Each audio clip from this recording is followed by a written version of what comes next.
To my dearest friends, I am honored to welcome you back once more for another foray into the grim darkness of the far future. Through our travels, we have looked over empires great and small, of species young and old, and even of the many curious phenomena which have come to define this ancient galaxy. But whilst most factions would seek to expand and bolster themselves wherever possible, there exists one region which has thus far repelled almost all attempted ventures, and this place could only be of the galactic core. It is a most treacherous zone, buffeted by gravitational forces so immense that planets and stars will often be ripped from their orbit, only to be cast out into the void to be lost forevermore.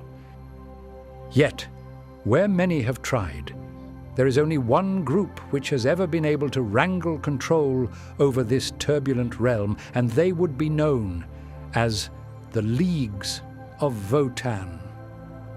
This humanoid race, who refer to themselves as the Kin, moved to claim the roiling vortex of the core in a bygone age, but they were not dissuaded by its hellish swell. Instead, the determined little explorers embraced the challenges of the void, and as they withstood the constant storms, they were to settle upon the first worlds of what would eventually become a new stellar empire.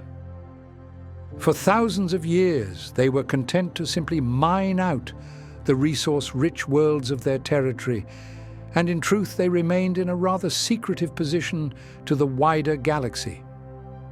Very few were ever aware of their presence, and whilst there were always rumors afloat of a species of squats, it was only due to the manifestation of the cicatrix maledictum which forced them out of isolation and into the limelight of the 41st millennium.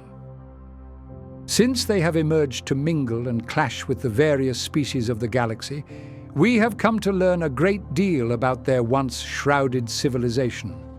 And so today, my dearest friends, I shall share an overview to their rather densely packed empire. Firstly, as I so often do, I will go over the story of their origin, ranging from their first colonial efforts through to their current position within the galactic core. After, we can begin to peel away the layers of their society, learning of how they live on a day-to-day basis, and of their rather fascinating technologies, including the all-knowing machine intelligences, named as the Ancestor Cores. Once we are a little more aware of their culture, we will move on to our final topic, which will be of their diplomatic stance towards the various species of the galaxy, and of why they may be forced to put down their tools and answer the calls for war. But now, it must be time for us to begin. We must journey through to the impenetrable heart of our galaxy, but if we do indeed look closely, then around those treasured worlds and newborn stars we will be sure to find the Leagues of Votann. To begin with the history of the Votann, we must understand that there are parts of their historical tale which are not entirely founded in truth, and rather they are simple myths, which the Kin have maintained out of a sense of respect. Thus, as we progress through the early timeline of their faction and move away from their self-proclaimed fable, certain terms or aspects of the story will change in their meaning. Most notably, they will first name the Votann as the early biological ancestors of their kind. Yet, as we will soon learn, this name actually refers to their great machine intelligences. But in any case, I will explicitly mention when these shifts later occur during our story.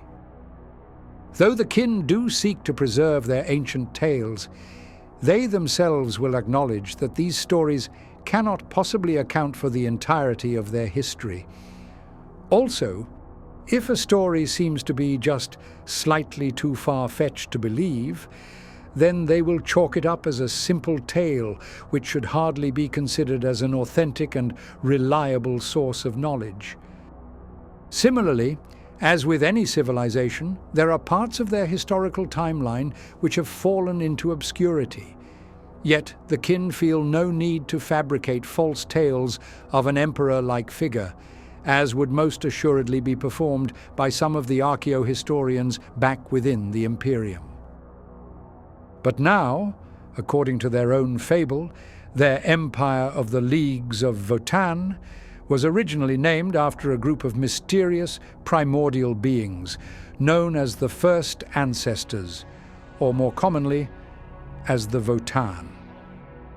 Some of the kin will tell variations of this tale, where Votann is a lone individual who arose from the ancestors as the wisest and eldest of them all. Others, however, maintain the stance that Votann refers to the entire group of their gilded ancients. But alas, we will likely never know the truth behind this schism.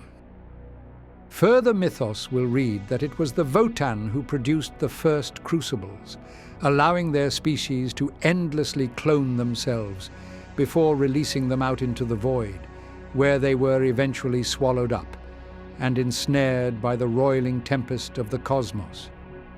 Interestingly, the first ancestors are sometimes described by the kin as being somewhat alien, and at times they will be depicted as but a dark shadow lurking behind their burgeoning society.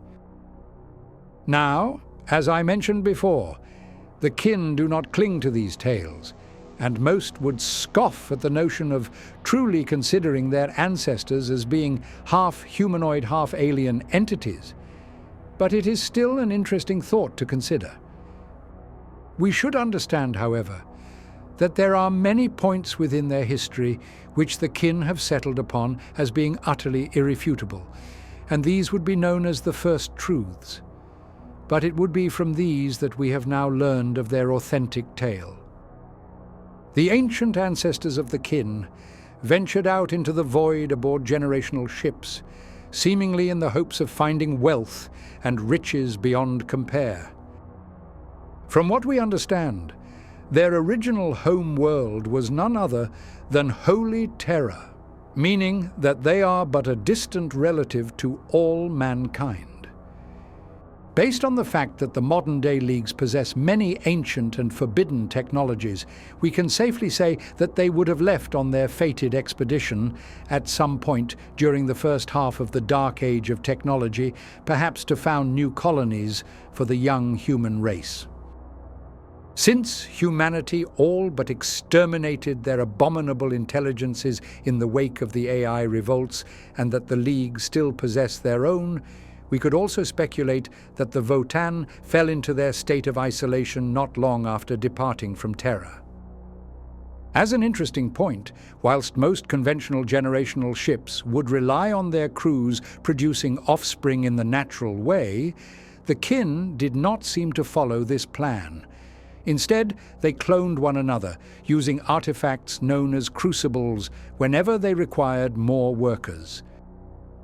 Even at this early stage, League historians will claim that the Iron Kin already walked amongst them. These are robotic constructs which have been fitted with an advanced cerebral unit, providing them with the ability to imitate the emotions and lives of the kin. At times, they can be quite convincing, but do not let their crude mimicry fool you, for they are not sentient life forms and instead are simple machines who only display their emotional facade as a means to better blend in with kin society.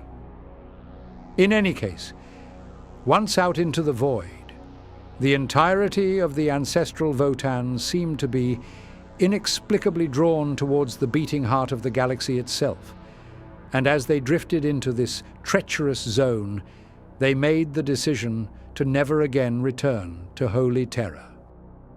The fact that the vast majority of the Votann moved in unison to their perilous destination perhaps suggests that their eventual split from humanity had been planned long ago, and that they never intended to live out their lives as a simple colonial force. But once the worlds of the galactic core were scanned and surveyed, it quickly became clear that their kind were ill-prepared to dwell upon those hazardous grounds. The oppressive gravity upon most planets would snap the bones of a feeble human as though they were toothpicks, whilst the brutal rains and harsh winds would flench the skin from their bones. Thus, the kin turned towards the colossal ancestor cores found within their ships for aid. These were, and still are, free-thinking artificial intelligences which are to be considered as truly sentient and almost omniscient in their knowledge. Some have speculated that, given their vast data repositories and logic banks, that perhaps they are a modified or more advanced version of an STC, but I believe that instead they are simply another similar relic from our species-old Dark Age. Interestingly, at this point, the mythic stories of the kin seem to cease, and from here on out, they will refer to their ancestor cores as the Votann, leaving the tales of their biological ancestors in the distant past. Thus, we should consider our story as having entirely moved away from the realm of myth, and the following shall account for the parts of their tale, which the kin know to be truly authentic. The Votann, calculating a solution to their conundrum on habitability, produced a vast array of stable mutations known as clone skeins to be imbued within the colonists as a means of protecting them from the inhospitable conditions of the galactic core. Physically, the changes were truly remarkable. The musculoskeletal systems of the kin, once equivalent to a modern human, were now shockingly dense, providing them with the means to endure the trials of nature which would soon befall their kind. We are not entirely sure if the clone skeins can be named as the causative reason behind their kind shrinking in height, or if it was simply from their choice to live upon high-gravity worlds for thousands of years. But whatever the reason, the kin care not, and they stand proud, even if a little squat. But on this point, some of the physical mutations of the clone skeins were to manifest within the populace at random, meaning that each kin will appear completely unique from one another. Perhaps this was intentionally planned by the Votann, which sought to provide a degree of personality to a population which was entirely derived from aggressive cloning regimes. But physical alterations aside, the clone skeins provided a far more interesting change to the kin, and it would relate to the connection of their souls, to the warp. The mutation would cause the souls of each and every kin to slowly dim, making them to be nigh imperceivable to demonic entities, unless, of course, they are encountered upon the field. Naturally, this makes it almost impossible for a kin to wield the powers of the Immaterium. But there are some rather rare clone skeins, which will provide a semblance of psychic power to a few chosen individuals, who within League society will be known as the Grimnir. In any case, with the kin now perfectly adapted to the galactic core, they settled upon the worlds most rich in resources and established the first colonies of their new empire. Within their settlements, all would belong to a social group known as a kindred. This terminology can refer to anything from a small family unit, all the way up to the populace of an entire world. But, regardless of their size, every kin will forever belong to their own kindred, with its members each tracing their birth to the same cloning crucible. But as they founded new and ever greater colonies, the kin were able to blossom forth and spread across the core like a wildfire. Asteroid belts, which had drifted aimlessly since the days of the war in heaven, were captured by fleets of mining vessels, only to be blasted apart, and harvested for every last valuable mineral to be found within. Entire planets were tethered to a stable location, only to be sliced in half, exposing their blazing hearts, which would be used to power the sprawling networks of refineries and autonomous mining drones, reducing the once desolate world down into dust. Some legends even say that the kin possessed tools known as particle excavators, which could be used to drain the energies of a newly formed star, providing them with the means to produce exotic elements, which were too unstable to ever be found in nature. As their kind expanded further, some of the kindreds began to specialize in certain industries, which naturally led to the formation of trade deals between their worlds. Their ties became so close, in fact, that the worlds came together to form the first of the trade leagues, which in part is why we call this faction as the Leagues of Votann. In time, dozens of leagues would be founded within the core, each of which would boast its own unique cultural or industrial practices, ever to be clad in their chosen colors and defended by their shared military might. The Leagues of Votann, however, were at this point rather focused on growing their young empire, but it did not mean that their kind were entirely insular.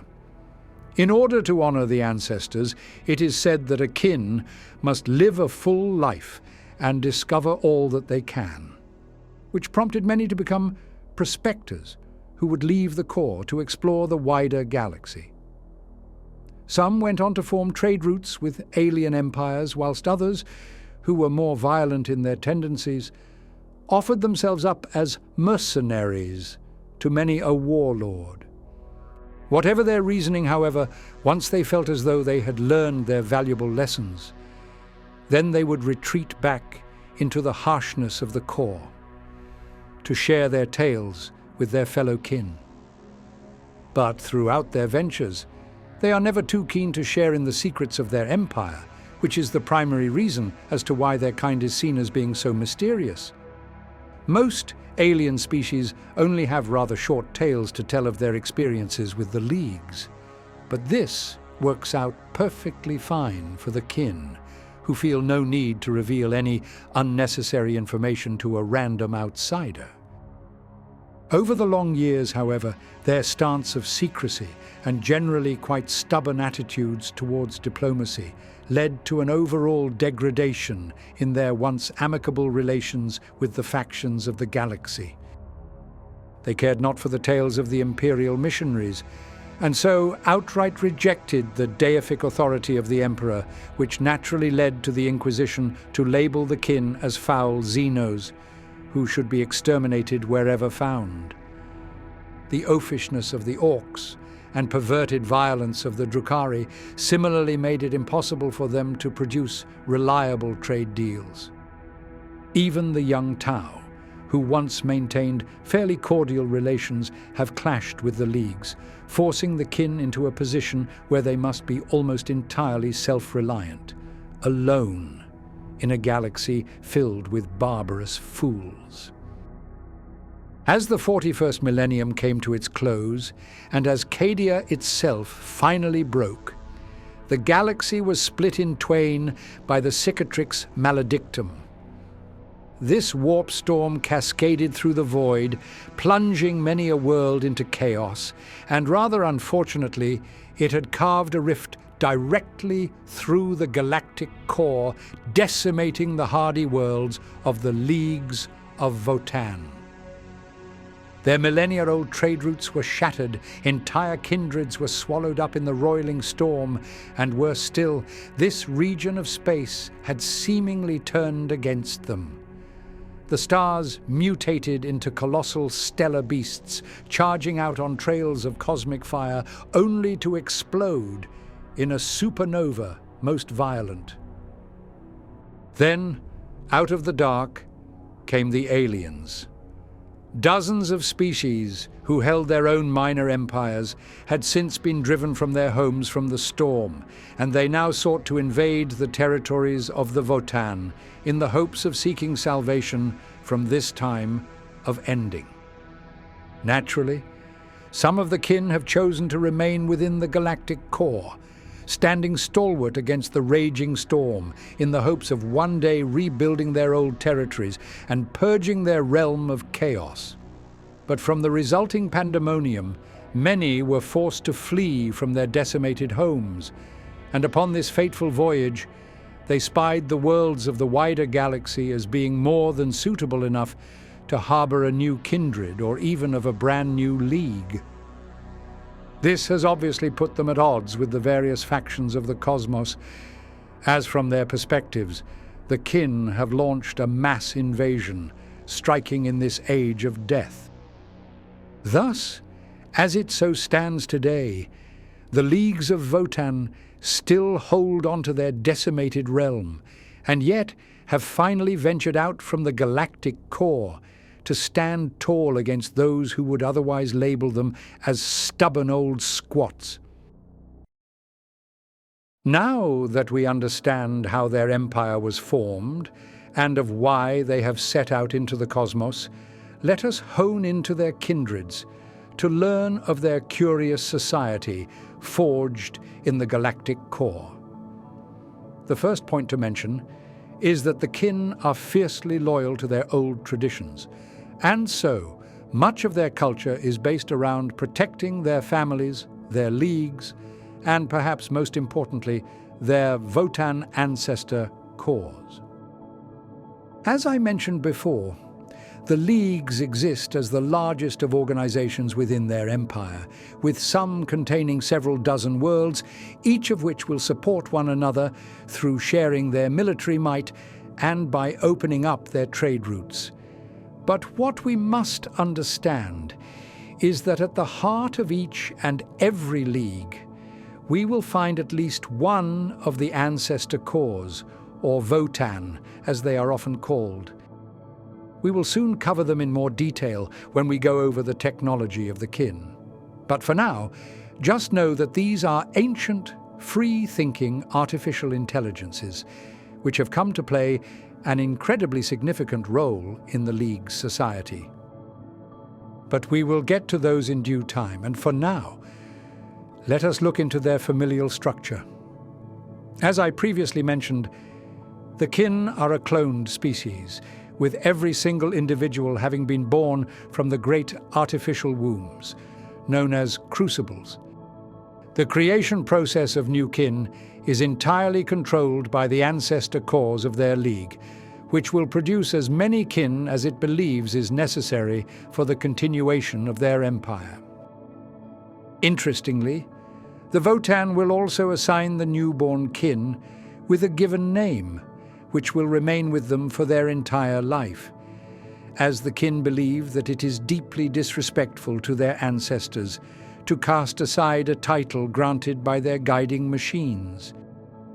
But later in life, as the kin forge their own identity, they will often pick out a chosen name for themselves, which is typically selected as a means to express their pride or passion in a certain aspect of League society. It is important to mention that the kin see their own individuality as being vitally important, and so they will often display intricate tattoos or bear exotic piercings for all to see. Similarly, they will proudly display any unique physical quirks brought about by the clone skeins, which may produce vibrant hair colors or even cause one's skin to display interesting patterns and marks. The only members who are not provided with a given name would be of the mechanical iron kin, who are free to choose any name which they feel most connected to. From the moment of their birth, the kin will belong to their kindred, and those within this grouping will always be considered as their direct family. This bond runs incredibly deep, as most familial kin will find that their own thoughts and actions are surprisingly coordinated, making their society incredibly efficient and tight-knit. Some have claimed that this synchronicity could have been caused by the clone skeins, providing the kin with an imperceivable sense of telepathy, but we will likely never know if this is true. In any case, each kindred will have been named by the ancestral group who first established a colony upon that world. Sometimes they will have chosen to use the name of a specific ancestor as a means to eternally venerate their memory, whereas other times the name may come from the curious landmarks which either define the world or the local region of space. The actual size of a kindred can vary quite wildly, ranging from only a few dozen individuals within a single family, all the way up to an entire nation inhabited by millions. We are not entirely sure as to the total populace of the combined leagues, but it has been estimated that there are more kin alive today than there are Tau or even Eldar. The kindreds, though most often sworn to a league, will still bear the responsibility of self-governance, and this will be carried out by a group known as the Hearthspake. This is a council made up of the most influential or powerful of kin, including the senior military officers, the ruling guild masters, and of the enigmatic individuals known as the Grimnir. They will convene within a great chamber, named as the Spackerunde, only to stubbornly debate one another over vitally important directives, oftentimes leading to a stalemate, as the kin will rarely relent in their deeply entrenched beliefs over what is best for the kindred.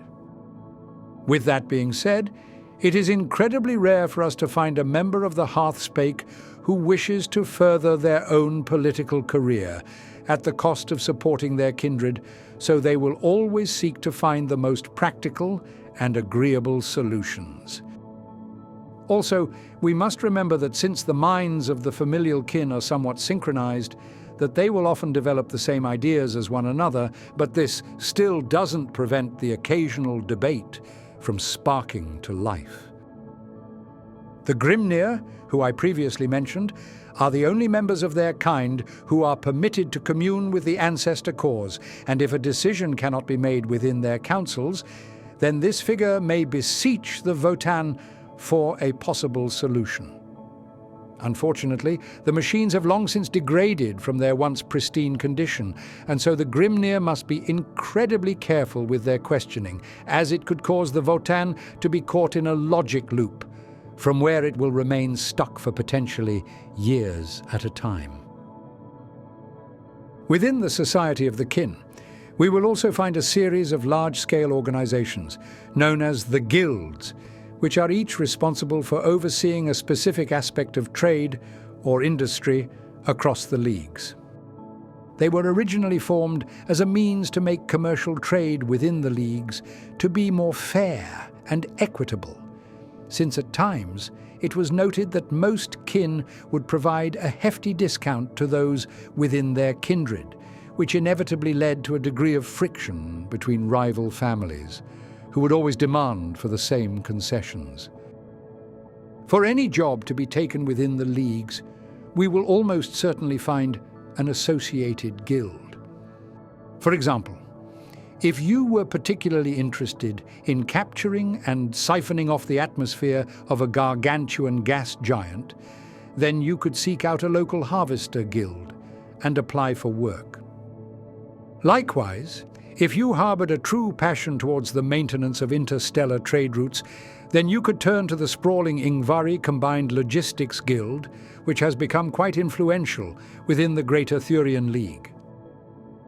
The ruling guild master and their fellows will be ultimately responsible for setting out the standards of labor for these jobs, partly to ensure that the actual output is of a sufficient quality, but also to provide the working kin with a relatively safe environment to ply their trade.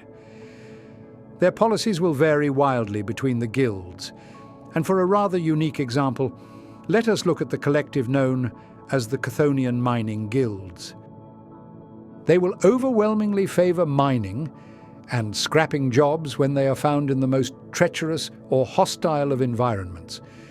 For instance, they will jump at the opportunity to delve into the bowels of a derelict space hulk, or to set up a new strip mine upon the surface of a stray asteroid dangerously careening towards the event horizon of a black hole. Similarly, these dastardly squats have become rather infamous for raiding the stockpiles or resource troves of other alien species, since, in their mind, any material asset is ripe for the taking, whether it is to be found in nature or within a fortified vault. Any kin, should they have the stones for it, may choose to form their own guild, and so we will find a great deal of competition between rival organizations, especially if they have laid claim to the same valuable regions. We have heard limited reports of standoffs erupting into open conflict if the guilds cannot amicably resolve their rivalry, but thankfully this is rare indeed. Most of the time, the guilds will strive to best their rivals by outperforming them in a commercial sense, perhaps by becoming more efficient in their trade or by simply producing a higher quality product for the galactic markets. As I previously mentioned, the ancient trade routes of the kin grew tremendously over the long millennia to include defensive pacts and economic ties, which have since allowed many of the kindreds to come together to form a league. Those who have pledged themselves to a chosen league will don the colors and symbols of one of the fabled generational ships which first brought their kind into the galactic core. But beyond simple colors, the actual cultures and societal goals of the kin within each league have slowly diverged over time. For example, the Trans-Hyperion Alliance have devoted near every aspect of their society towards the maintenance and enrichment of their Votann core. For thousands of years, they have sent out exploratory vessels into the cosmos in the belief that their discoveries may prolong the lifespan of their fading Votann. Similarly, they will readily wage war with other alien species, as there is much to learn about the state of reality when engaged within a bloody battle. The Greater Thurian League, however, is generally more interested in avoiding war, since it is during a time of peace where new trade routes can blossom. Since this group is made up of over 200 distinct kindreds, it has become one of the largest and wealthiest of leagues, which has since provided them with the resources needed to settle two nearby sectors, found outside of the galactic core. Though the past two leagues have existed for thousands of years, the following group, known as the Cronus Hegemony, was only founded fairly recently, when one of their artifacts, known as a fane, became self-aware, leading to the kin to treat it as a newly formed Votann. Unfortunately, this core has been so ravenous for knowledge and resources that the hegemony has since set out on an aggressive warpath, sometimes putting them at odds with the fellow leagues of the core. But the kindreds of the Cronus hegemony care not, and they have established quotas of conquest which can only be paid by the kin from engaging in a brutal war with whoever they can possibly find. Just as their ancestors set out into the void all those years ago, in the hopes of uncovering a trove of riches from the unmapped regions of the galaxy, so too will many of the kin have a fondness for exploration. It could be argued that all within their species hold a deep desire towards discovering the various mysteries of the cosmos, and yet those within the core are often slightly too preoccupied with their own duties, and so this exploratory task will fall to the group, known as the Kin. They are pioneers whose travels will take them far from the safety of the leagues, out into the unexplored wilderness of the galaxy, to worlds where no kin has ever walked nor even seen through their own eyes. It is not inconceivable to imagine that, during their journey, a band of the Kin may have explored hundreds of unique worlds, mapped out the surfaces of curious moons, and during this time very likely witnessed some truly awe-inspiring celestial events. Similarly, it would be inevitable for them to make contact with potentially dozens of alien species, some friendly and some not so friendly. But if they do indeed detect that a hostile fleet has set its course towards the galactic core, then they may send a message of warning back to the Leagues, prompting the Kin to mobilize their defensive forces. As we briefly mentioned before, to the Kin, family is everything, and it will always be quite painful for them to say their farewells to a group from their kindred who have chosen to become Votann Kin. But they know that this is a necessary role to play, and so, as a final gift, the kindreds will equip the explorers with a robust inventory of survivalist equipment. Aside from being gifted with the most advanced of scouting ships found within the League fleets, they will possess small gunships, armored vehicles, and nimble magma coil bikes, allowing them to easily traverse any realm in whatever manner they please. Though the Votann Kin will be away on their journey for potentially decades at a time, the purpose of their voyage is to eventually return to the Leagues and to share in their wondrous discoveries with the fellow Kin. Not only will they reveal potentially resource-rich areas of the void for the guilds to claim and exploit, but in time their experiences will also come to enrich the Votann ancestor cores, helping to keep them functional, even as they drift into senescence. It is impossible to speak of the Leagues of Votann without mentioning their impressive array of technologies. As we previously mentioned, many of these were likely first constructed during the Dark Age of technology, which the Kin have preserved and treasured within the galactic core. But the artifacts, which we are to speak of now, were utterly instrumental in allowing the Kin to survive and thrive out in the cosmos, and they would be known as the Votann. As we previously discussed, the Votann, also named as the ancestor cores, are ancient machine intelligences, first carried within the generational ships of the Kin all those years ago. None within the Leagues would consider themselves as the owners or masters of the Votann, as the two have grown and evolved together over the years, each contributing their complete effort towards the furtherment of the other. Truly, we could never consider a scenario where the Leagues would exist without the ever-present guidance of the Votann, nor of a time where the Votann would seek to be independent from the loyal guardians of the Leagues.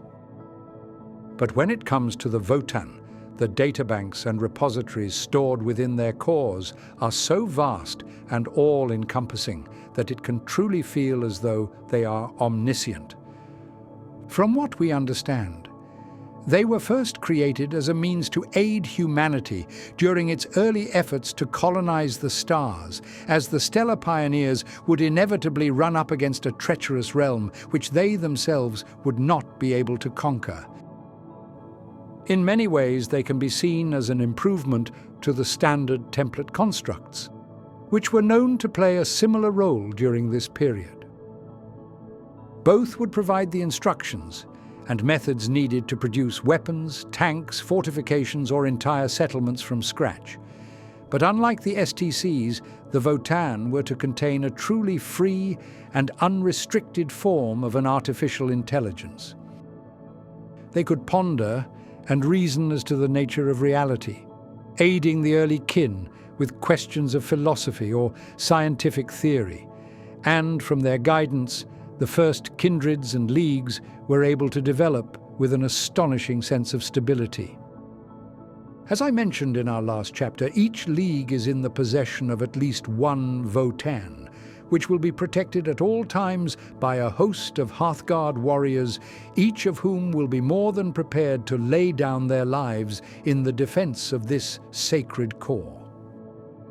It has been noted that some leagues will hold their Votann at the very heart of a great fortress, locked behind impregnable layers of shimmering power fields. Others, however, will be mounted within the greatest flagship of a League fleet. And so, if any dangers do rear their ugly heads, then the core may be quickly shuttled away to safety. With that being said, not every League has been successful in defending their Votann from the flames of conflict. The League of the Grand Orion Compact lost their Votann during the 500 Years' War, when a horde of orcs finally cracked their citadel and tore the ancient core asunder. In response to this incomparable loss, the Compact swore a grudge against each and every orc of the invasive empire, and though it took them half a millennia to do so, they were ultimately victorious in slaying the final green skin who had desecrated their realm. Whilst every kin knows of the existence and function of the Votann, there are only a select few who will ever be graced with an opportunity to commune with the ancient intelligence, and these individuals will be known as the Grimnir. These figures possess an incredibly rare clone skein, which grants them with a limited sense of psychic power, and perhaps this is why they have been chosen to interpret the messages of the Votann. Though we all know that artificial intelligences are foul creations, bereft of life and soul, the mysterious Votann are actually known to leave a psychic imprint within the chaos of the warp itself. We are not sure as to why this occurs, but it has allowed the pilots of the kin fleets to track their immaterial locations, which, when linked to their known coordinates within reality, will produce a remarkably accurate map of the warp. This could potentially suggest that the ancestor cores are indeed alive, and that they harbor true emotions, but such claims are downright heretical, and we would do well to pay them no heed. In any case, when ready, the Grimnir will enter into a room named as a fane, and their communion with the Votann may begin. Every single part of this chamber, from the walls themselves, through to the tangled mess of ancient artifacts found sprawled across every surface, will come together for a singular purpose, and it is to permit the chosen kin to interface directly with the mind of the machine. None are entirely sure as to how long this communion will last, nor of the mental strain placed upon the Grimnir. But once completed, they will presumably leave the fane, hopefully with fewer questions than they once had. Rather miraculously, it is not unheard of for a fane to burst into consciousness, becoming something of a Votann itself. Conversely, a Votann, if abandoned, may degenerate from a true machine intelligence down into a crude, unconscious fane, and there is thus far no known way to reverse this forlorn loss. On this topic of degradation, we must acknowledge that whilst the Votann were once true technological marvels, over the long millennia, many of them have seemingly slowed, and their consciousnesses are now sadly rather muddled. What I mean by this is that their guidance is no longer completely reliable, and at times the Votann may provide some advice which is utterly inappropriate for a given situation. The best-case scenario here would be that the kin are briefly delayed for faithfully adhering to the senescent words of the Votann, but at times their corrupted guidance may in fact lead to a slew of preventable deaths, or even to the downfall of an entire league. No one knows the true cause to this degenerative malady, but as it so stands today, no Grimnir can be sure as to whether or not the Votann will actually answer their question, or simply respond with a cryptic stream of babble. Beseeching the core for advice on plotting a safe trade route would have once been completed nigh instantaneously, but now questions such as these may take several hundred years to compute, leaving the kin to be stuck in a state of constant anxiety as to whether or not the machine will ever respond or simply shut down once and for all. As a final point on the Votann, they are to be involved in a rather fascinating cultural practice for the kin. When an individual dies, their body will be taken to the core, and as they return to dust, the memories and experiences of their life will be absorbed into the data banks of the Votann. Thus, in death, each kin will truly return to their ancestors, and from their journey will they have enriched the knowledge of their sacred core. However, if one turns against the kindreds and shames their kind, then that dastard may be forbidden from returning to the Votann upon their death. This sentence will render their lives as utterly meaningless, as they will have been cast out not only from the living, but also from the dead. Within a kindred, we will find a countless number of unique and fascinating technologies, many of which are likely to be relics from the fabled Dark Age. For instance, each hold is fueled by a hearth, which is a blazing reactor powering every technological device within reach, from simple lights all the way up to titanic energy shields. The mythos of the Leagues reads that the flames of the hearth will burn within the hearts of every kin, and so long as even a single member of a kindred remains standing, then the hearth will continue to shine. Each kindred will similarly possess their own crucible, which, as we discussed, are the great cloning chambers in which the kin are born anew. Without this technology, the kindreds would obviously die out, and so they are to be protected at all times by a warrior group known as the Embir. Interestingly, these guardians also possess the rare psychic clone skeins, which provide them with the ability to channel the powers of the warp through their arcane barrier tech weaponry. The League worlds will be dotted with immense industrial complexes, rivaling the scale of even a Mechanicus Forge world, as they will have been dug deeply into the earth, often tracing the old mining tunnels previously carved out by a harvester guild. Above, in high orbit, asteroids will be hollowed out, their resources shuttled into a nearby smelter fleet, from where the kin will produce vast batches of valuable ingots, ready to be traded away to a distant League. Entire planets will be ground down to cosmic dust, in the ravenous pursuit of rare minerals, kicking up a system-wide field of debris, destined to drift through the void, perhaps until the very end of time.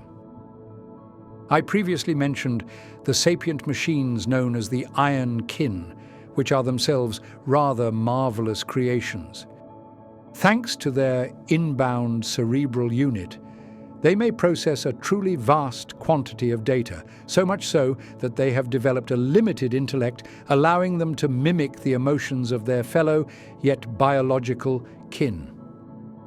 They have been completely integrated into the kindred society, and though their purpose is to serve, they are not to be considered as slaves, and instead they are held to the same level of respect as of any other kin. It is important to understand, however, that the Iron Kin hold no ambitions, and they cannot develop novel thoughts nor solutions to a problem, and so, in a most pessimistic view, I believe that they should be considered as rudimentary machine intelligences, who have been granted with a glorified role within League society and nothing more. The kin, however, would take offense at such a notion, since to them the composition of your body matters not, and so you may stand as a kin, whether made of flesh or iron.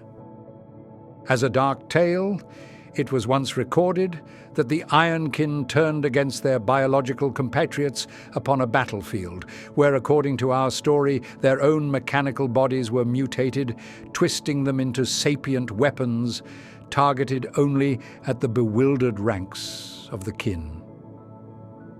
Given that this was a mutation of the machine, we can speculate that it was none other than Vashtor the Archiphane who caused this malady. But alas, I am not sure if we will ever know the true cause. Though they have indeed asserted themselves as the masters of the galactic core, the region is so enormously vast that there will always be interlopers found lurking in the dark. Thus, the leagues are constantly put at odds with renegades, pirates, and dastardly corsairs who have ventured into the perilous swell in the hopes of seeking some shady refuge from their foes. But all they will find will be of the kin. If they are peaceful or have something to trade, then they may be permitted to remain, so long as they do not encroach upon League space. But it is rare to find a pirate lord who will be amenable to such an idea, and so the raiding fleet will often launch an attack upon the leagues. This, however, is never to be a well-thought-out idea, and more often than not, such a plan will simply lead to the violent deaths of every single marauder from but a short yet unrelenting response. Some of the intrepid explorers, however, should they make it into the core, will hold more of a mercantile mindset, and so long as they remain reasonable in their negotiations, then the kin will be more than happy to strike a deal. Rogue traders, Eldari outcasts, and watercast vessels are well known to traverse the safer passageways of this region to peruse the rare mineral markets of the leagues. In response, the kin will happily look over the wares of their visitors, as these deals may be the only opportunity for them to accumulate an exotic artifact from the outer galaxy. Occasionally, orc freebooters or Deathskull cruisers will charge their way into League territory, always leaving a vile trail of polluted exhaust in their wake. The kin are no allies to the greenskins, but in some rare circumstances, the two factions may strike a quick deal before parting ways. Most of the time, however, their diplomacy will fall apart, often caused by a boneheaded orc repeatedly asking a kin warrior as to why they are such a short Yumi. The craft-world Eldari are fairly cordial with the leagues, but I think that this is primarily due to the lack of contact between the two factions, and perhaps if they were to run into each other a little more often, then they would feel the need to air out their differences. Neither group seems to have engaged in a large-scale battle with the other, and yet the constant arrogance of the craft-worlders is always quite off-putting to the kin. Some of the Eldari have been known to refer to the citizens of the Leagues as the Heliosi Ancients, a name which likely does little more than to irritate the short-tempered kin.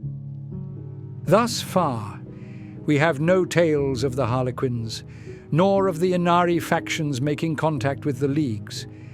But we do know that most of the kindreds will utterly despise and avoid contact with the Drukhari. This is understandable, for who would wish to make a deal with a group of depraved slavers whose only trade would be of pain and torture? Also, given the nature of the Drukhari, I would not be surprised to hear of a tale where they abducted a group of the kin, or perhaps sought to steal away a crucible, providing them with a limitless supply of clones to use and abuse. This, however, is mere myth for now, as there have been very few tomes and grimoires written on the topic of the Leagues. Perhaps in the near future we will hear more on them, but for now we are forced to work with a fairly limited collection of source material. The Tau are another species which for the longest time also maintained fairly positive relations with the Leagues.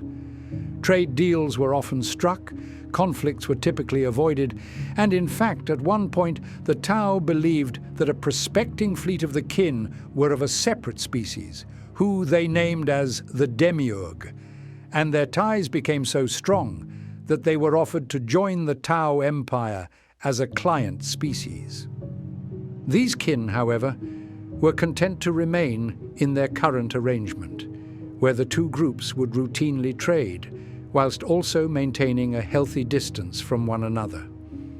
Unfortunately, these relations may be at risk of collapsing, as we have noticed a sudden increase in small-scale conflicts fought between the two factions around the fringe region of the Chalnath Expanse, possibly suggesting that a great war may be on the horizon. The Kin do not hold the Necrons to any high regard, and in fact, most of the leagues will happily set out on a warpath to purge them from their territories. They will typically come into contact during a planet-wide excavation of a slumbering tomb world, which the Kin will occasionally target in their constant hunt for resources. Inevitably, their mining equipment will drill through the walls of the Necron tomb complex, forcing the undying legions to be roused from slumber and to defend themselves from the intrusive prospectors. The Tyranids will typically be avoided wherever possible by the Kin, and in fact, they have come to name their entire alien kind simply as the Bane. Apparently, however, there are stories of daring kindreds which have set out to hunt down isolated bioships, with the goal of tearing open their bloated bellies to siphon off any valuable resources which could potentially be found within. As you can probably guess, the leagues have absolutely zero interest in maintaining any form of contact with the followers of the Dark Gods. Those who serve chaos are looked down upon in a sense of confused disgust, for how could one so readily give up their soul, if the only recompense is madness? It is difficult to define the relationship between the leagues of Votann and of the Imperium of Man as anything but frosty. The two empires are so vast and yet so disconnected that on one side of the galactic core, they may be embroiled within a brutal war, whereas on the other side, they may be signing a new, century-long trade deal. Let us briefly recall that the Kin are indeed the distant cousins of mankind, but this familial connection is practically unknown to the Imperium. Instead, they broadly classify the Kin as being abhumans of an unknown origin, although most will refer to them as squats, which itself is more of a pejorative slur. Some of the more radical or xenophobic of subgroups, such as would be found within the ranks of the Inquisition or Astartes, are happy to label them as foul xeno scum, fit only to be slaughtered at the hands of a righteous agent. I previously mentioned that the Kin rejected the concept of the Emperor standing as a deity long ago, which is perhaps the primary reason as to why some within the Imperium see them as faithless mutants who should be punished for their mere existence. But beyond this, they similarly shunned the idea that he was the Omnissiah, and based on what we know of their relation with technology, we could extrapolate that they do not even believe in the existence of a machine god. Naturally, this puts them at odds with the Adeptus Mechanicus. The cultists of Mars see the Kin as ignorant scavengers who lack any form of respect for the technological marvels which they have come to possess. If they had the chance to do so, the Martians would launch their own expedition into the galactic core to tear apart the realm of these tech shamans and to pry their ancient relics out of their cold, dead hands. But should any other factions emerge within the galactic scene with offers of peace, then the Kin will assess their worth and, if profitable, then we can be sure that they will happily sign off on a brand new deal. When it comes to the leagues of Votann, I believe that we have only just scratched the surface of what there is to truly know. We still only hold fairly limited records of their deeds, and yet even with our limited source material, we have uncovered much as to the nature of their empire. In a few years' time, I can only hope that we receive more tales from the galactic core, as it truly pains me to know that there is an entire empire lurking out in the galaxy that we know so little about. But whilst I have provided a general overview as to their faction today, we will soon need to return to learn of their military might as the armies of the Kin, broadly named as the Kin host, are nothing short of remarkable. Hardy bands of Hearthkin will advance as an unbreakable battle line, supported by Aina exo-walkers and immense land fortress tanks, surely destined to break their foes apart as though they were a brittle vein of ore. But that discussion will be for another day, and for now, my dearest friends, we have come to our end. Thank you all for listening to this sermon on the Leagues of Votann in its entirety, but I must now close this chapter once more. As always, your support is eternally appreciated, but as I go, I will wish you all with a warm goodbye.